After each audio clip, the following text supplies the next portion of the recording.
يا أيها الذين آمنوا اركعوا واسجدوا واعبدوا ربكم وافعلوا الخير لعلكم تفلحون. ويا اهلا بالحلوين، عاملين ايه؟ ان شاء الله تكونوا بخير. فيديو النهارده روتين يوم السوق، وهنعمل مع بعض شويه حاجات حلوه كده. قبل ما نخش على الفيديو الجامد، لايك كومنت منك، وكمان ما تنسيش لو انت بتشوفي الفيديو بس مش مشتركه في القناه تشتركي في القناه عشان يوصلك كل جديد. وشكرا جدا لكل حد جديد داخل القناه. يلا نبدا الفيديو. جبت البطاطا النهارده، الكيلو كان ب8 جنيه ما شاء الله زي ما انتم شايفين كده. بصوا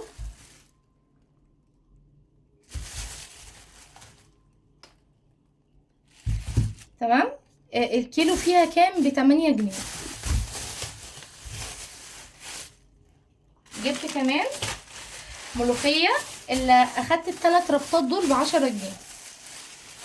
يعني والله ما تجيش كمان كيلو، بس يلا هو اخدت ال3 ربطات ب10 جنيه. بس ملوخية ايه ما شاء الله. تنقي الملوخية اللي العيدان بتاعتها قصيرة كده وحمرة، ما تبقاش طويلة، دي بتبقى بلدي وحلوة. اخدت ال3 ب10 جنيه. والجرجير برضو كان برضو الربطة بتاعته ما شاء الله كبيرة، يعني قد ربطتين كده وما شاء الله. بصوا ما شاء الله ولونه جميل. الشتا يدخل بقى الورقيات كلها بتبقى ما شاء الله زي الفل. اخدت برضو ال3 ب10. ممكن تاخدي ال4 ب10، بس يعني ايه، دي كانت بنوتة كده صغيرة. بصراحة انا ما بحبش اكسف اي ولد ولا بنت صغيرين كده يجي يبيعولي حاجة واقول لهم لا. جبت الخيار ب12، بس ما شاء الله حلو. بصوا ما شاء الله الخيار سعره نزل في السوق. وكمان عايزه بقى اللي بيشوف الفيديو يقول لي الاسعار برضو عندكم بكام، والمنطقه ايه برضو، يعني نشارك مع بعض كده اسعارنا. ده انا جبته ب 12 جنيه، جبت 2 كيلو. طبعا عارفين اللانش بوكس في المدارس ما بيخلاش من الخيار، وبيبقى حلو الولاد كده بياكلوه.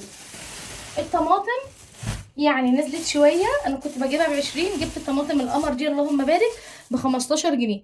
خدوا بالكم، هاتوا دلوقتي طماطم على قد استخدامكم، علشان في نص 11 الطماطم هتنزل خالص، هترجع بقى زي ما هي.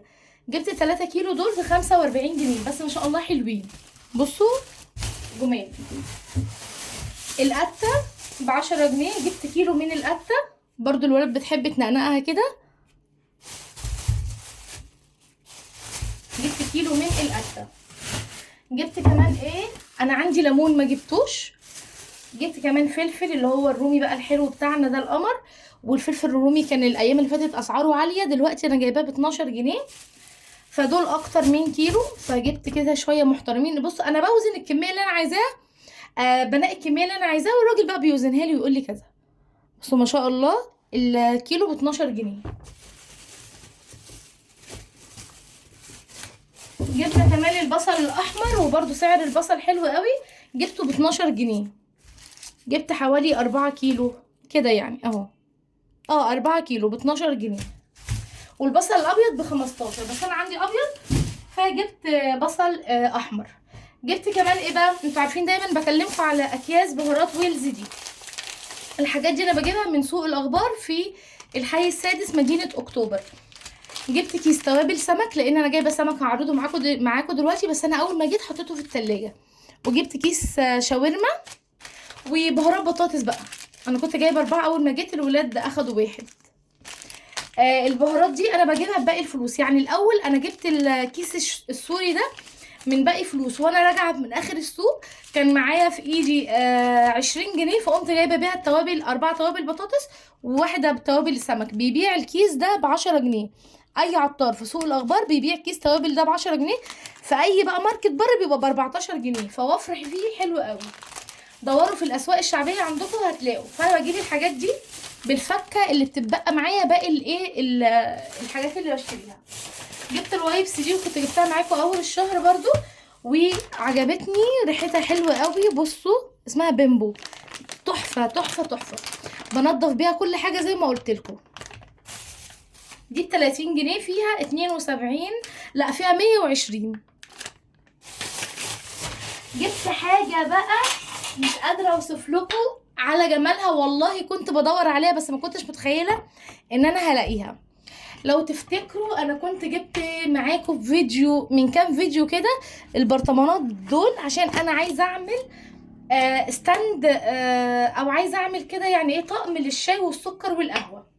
طبعا قلت لكم ان انا نزلت شفت الاسعار فلكيه ب 600 وب 700 والكلام ده كله.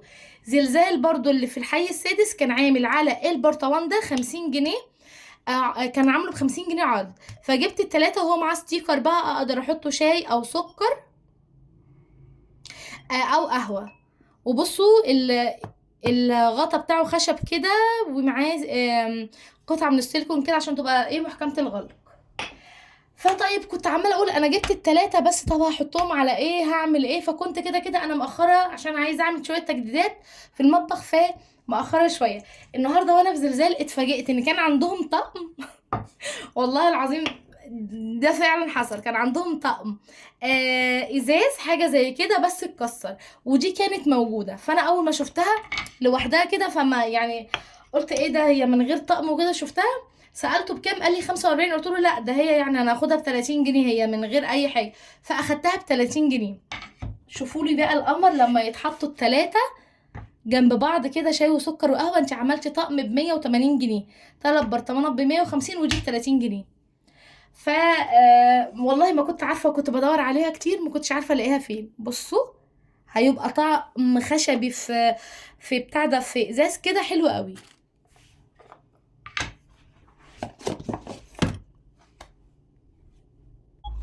جبت كمان بقى بصوا القمر، جبت كمان معالق المعايير دي. بصوا دي بيبقى 4 كده، الايد ستانلس وهي بلاستيك، وكان نازل عليه عرض من 30 ل20 جنيه. بصوا خطفتني كيوتة قوي كده، لو عايزه بقى ايه تعايري اي حاجه حلو قوي. وجبت الاطباق الجولد الستانلس الجولد دي، ده مقاس 26، تستخدميه صينيه ماشي، تستخدميه طبق تقديم ماشي، تستخدميه اي حاجه بقى.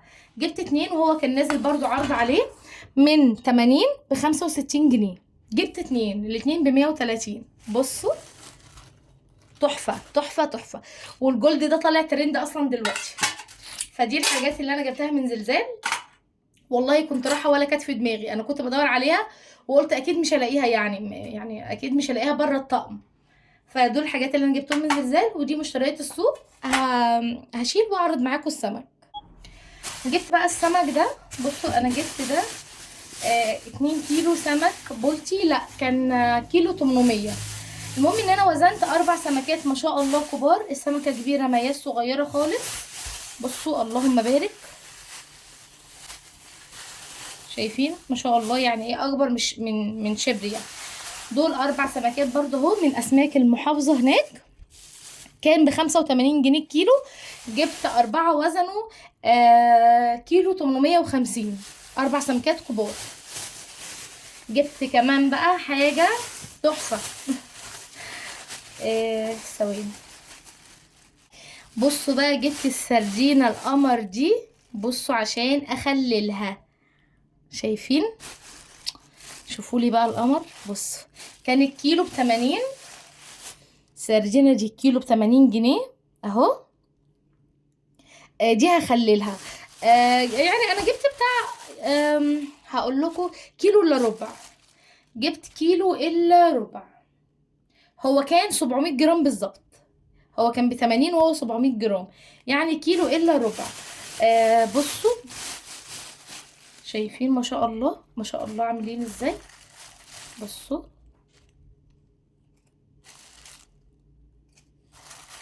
بتنقيه عادي بقى بالواحده كده انتي. ده هنخلله مع بعض، هنخليه ان شاء الله النهارده كده مع بعض وهوريهولكم في التخليل هيبقى عامل ايه. وجبت برضو جبت بقى السردين البلدي ده. بصوا ما شاء الله هو بس ايه عايز يتحط كده في ميه وهيبقى لونه زي الفل. السردينه البلدي القمر دي معين حمراء، دي كان الكيلو فيها ب100 جنيه.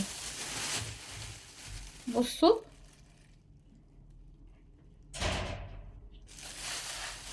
ده بقى لو حابه تعمليه صينيه بيبقى حلو قوي. هنغسله بقى مع بعض دلوقتي، وكل الحاجات دي هنظبطها مع بعض. هجيب بقى سمكة السردينة علشان اغسلها كويس جدا، ودي الطريقة اللي انا هخللها. انا قررت ان انا اخلل اللي هي السمكة الموزة دي عشان مش بيبقى فيها شوك كتير. وهعمل السمكة التانية صينية. تمام. همسك بقى السمكة، بصي هي لونها متغير كده، بس اول ما بتتحط في المية بيبدأ لونها يرجع زي الفل. بجيب كده اي بولة او اي طبق كده، بحط فيه ميه، وببدا ان انا انزل السمكيه واغسلها كويس جدا زي ما انتم شايفين كده.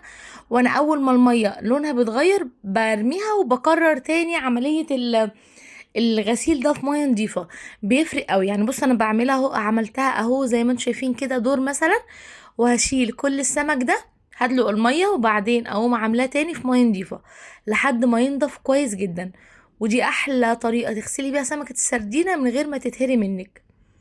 اولا هي مش بيبقى فيها قشور، يا دوبك القشور اللي عليها اصلا بتروح في الميه اول بس كده ما بتلمسي اصلا سمكات السردين اللي هي الموزه البلدي الجميله دي. ده وقته بقى يا بنات، وخللوه حلو قوي.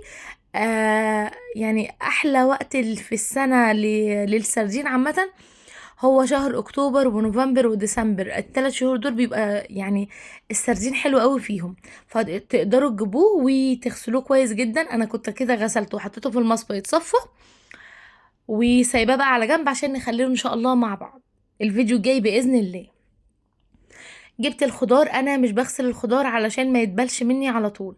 بجيب المنظمات كده وبفرش فيها اللي هو ورق تنشيف الزيت. ده رول كده بجيبه، ممكن تلاقيه ب35 وممكن تلاقيه ب40. بس عايزه اقولك بيقعد كتير جدا. يعني المنديل ده انا مش بشيله كل مره. المناديل دي كانت اصلا في البوكسات اللي قبل دي، اللي كان فيها برضو الخيار والفلفل، بتبقى نضيفه وزي الفل. بس بقى انتوا عارفين الخضار ممكن يعمل كده رطوبة او مية او كده. هي بقى بتمتص كل الحاجات دي، وافضل من المناديل اللي هي المطبخ الورق العادية. هنظم بقى كده الخضار اللي انا جايباه اول ما جيت من السوق على طول. يعني مسكت الحاجة وعرفت انا هعمل بيها ايه، وقلت انظمها علشان ما احطش الخضار زي ما هو كده في التلاجة. تبص تلاقيكي بقى ايه، حاجة ضربت منك وانت مش واخدة بالك، خيارة مش ما كنتش منقياها كويسة، طماطمايه، الكلام ده كله. بنظمه كده في المنظمات واحطها في التلاجة، ودي افضل حاجة لتنظيم الخضار. البوكس ده اللي انا عاملاه لي اي حاجة كده، اكياس توابل، بيكنج باودر، فانيليا، كل الحاجات دي. بس كيس التوابل اللي بطلعه بفتحه، ما بحطوش في العلبة تاني مفتوح. بصوا بقى لما كنت كل ما انزل اجيب كيس ولا 2 من التوابل دي، عندي كمية قد ايه تكفيني بقى كتير. في اي وقت محتاجة اعمل اي حاجة بتوابل مخصوصة يعني، برجر، كفتة، ايا كان، هتلاقي عندك التوابل وهتلاقي عندك الخير كله في بيتك. جبت بقى الجرجير ده وقلت هنضفه كويس جدا زي ما انتم شايفين كده. شلت منه اي ورقة صفرة او كده، وشلت منه الجذور بتاعته علشان اغسله. عايزه اقول لكم الجرجير عامه الورقيات كلها في الشتاء بتبقى حلوه قوي. انا النهارده شفت في السوق السبانخ، بس انا كان عندي بصراحه سبانخ في الفريزر. يعني كل حاجه ابتدت تنزل كده وتبقى شكلها حلو. هنا نضفت كل الجرجير، وهبدا ان انا ارمي الحاجات اللي انا طلعتها منه دي، واخد الجرجير بقى على الحوض واغسله كويس جدا جدا كده. بصوا اصلا ما شاء الله شكله عامل ازاي. بغسله كويس جدا واسيبه يصفى قوي، وبعدين بلفه في فوطه واحطه في علبه في التلاجة. باخد منه بقى كل يوم الكميه اللي انا عايزاها، يقعد معاكي اسبوع في التلاجة ما يجرالوش اي حاجه خالص. وهنا كنت زي ما انتم شايفين خلصت بقى الخضار، هاخده احطه في التلاجة بالمنظمات بتاعتنا الجميله دي.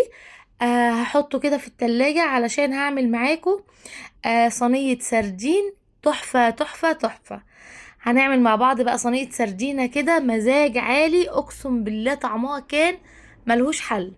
هتجيبي بصل وطماطم وفلفل، مش اكتر من كده. ولو حابة تحطي فلفل حامي تمام، بس انا عشان الولاد مرضتش ايه يعني اضيف لها فلفل حامي عشان ما يبقاش عندهم حجة ان هم ياكلوا السمك. بجيب بقى البصل، والبصل الاحمر في صينيه السمك عامه بيبقى افضل كتير من البصل الابيض، لانه بيبقى كده مسكر فبيدي صينيه السمك تسكيره. انا عايزه اقولك انك هتاكلي البصل والفلفل قبل السمكية نفسها. وتقدروا تعملوا الطريقة دي بالظبط على سمك المكاريل وعلى سمك البلطي كمان، والله بعمله بنفس الطريقة دي بيطلع حلو قوي. هقطع كده زي ما انتم شايفين، قطعت بصلتين كبار و وحدتين كده 3 من الفلفل الرومي على حسب بقى ما بتحبي. في لو عندك فلفل الوان تضيفيه برضو بيبقى حلو قوي، لكن بقى ولا تضيفي جزر ولا الكلام ده كله. يعني احلى تلات انواع خضار مع بعض في صينية السمك، والله يجربوها، البصل والطماطم والفلفل. انا مش هحط الطماطم كلها، حسيتها كتيرة. فبصوا انا دايما لما بفتح الطماطمايه ببص جواها كده، علشان انتوا عارفين طماطم الايام دي مش بتبقى احسن حاجة، فبتفادى تكون فيها حاجة انا مش واخدة بالي منها.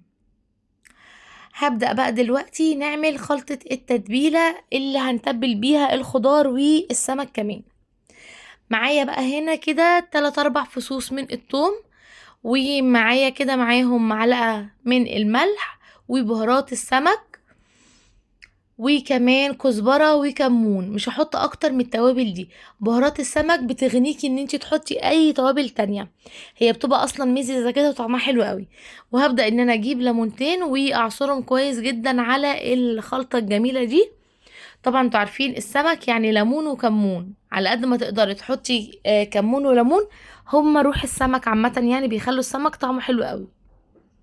ومش بحب في صينية السمك احط بقى بهارات كتير وافتكس بقى توم باودر بصل باودر، لا، بكتفي شوية بهارات السمك على الكزبرة والكمون، ومش بحط فلفل اسود كمان. معلقة واحدة من الخل، معلقتين من الزيت، هبدأ ان انا اعملهم زي الصوص كده، وهنزل بنص الخليط ده على الخضار بتاعي، واقلبه كويس جدا علشان الخضار كله يتطعم بطعم التتبيله. توم وكمون وكزبره بهارات سمك ليمون خل زيت، والملح معانا طبعا ما ننساهوش. كانت البصلايه هنا حساها كبيره فقطعتها كده، وهبدا ان انا اقطعه كويس جدا. طبعا انا جبت بقى السمك اللي انا هعمله السردينه ده، وقصيت كده بطنه بالمقص وطلعت منه الامعاء بتاعته زي ما انتم شايفين كده، وبرده غسلته كويس جدا بقى زي الفل، وشلت القشور اللي عليه، لان السمكية الكبيرة دي بتبقى عليها ايه قشور، بس يعني اجمد من السمكة الموزة اللي هي البلدي. هرصه بقى كده. انا مش بتبل سمكة السردينة لانها صغيرة اصلا مش محتاجة تتبل، هو لما تحطي عليها اصلا التوابل من فوق مع الخضار المتبل هي هتخليلك طعمها لوحدها حلو قوي.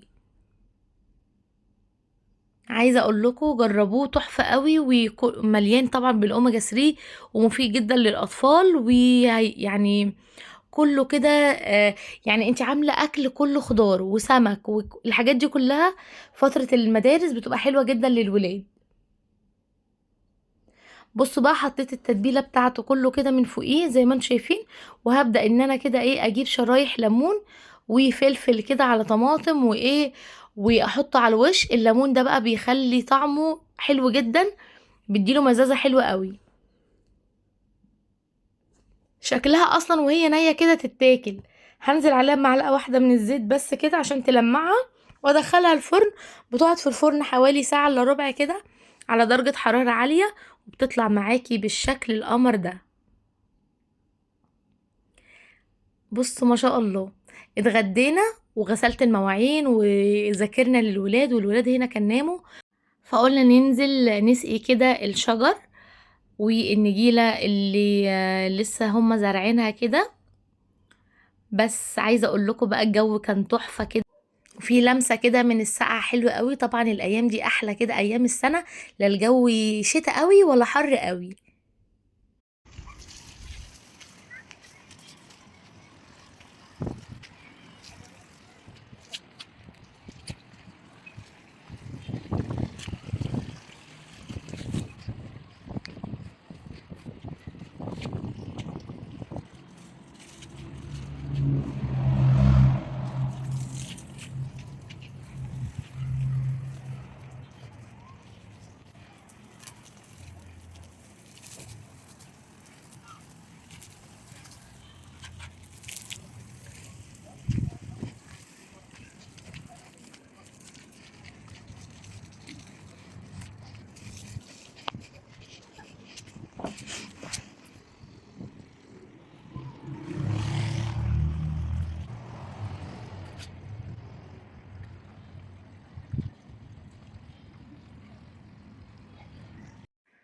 وطبعا الجو ده عايز حاجة بقى دافية كده تشربيها مع الشجر كده مع الهوا والدنيا الجميلة دي. احلى جو كده تعمليه لنفسك بعد ما خلصتي شغل بيتك وكل اللي وراكي والولاد نايمين، طلعتي قعدتي في البلكونة شوية، عندك كده شجر تقدري تنزلي تزرعيه، تقدري تقعدي كده تفصلي شوية بعيد عن اي حاجة وتاخدي كده قسط من الراحة مع الشغل اللي انت عملتيه طول اليوم. هتحسي ان انت لا بتدي نفسك وبتكافئي نفسك اخر اليوم. فان شاء الله يكون الفيديو عجبكم، ما تنسوش لايك، ولو بتشوفوا القناة اشتركوا فيها. سلام عليكم.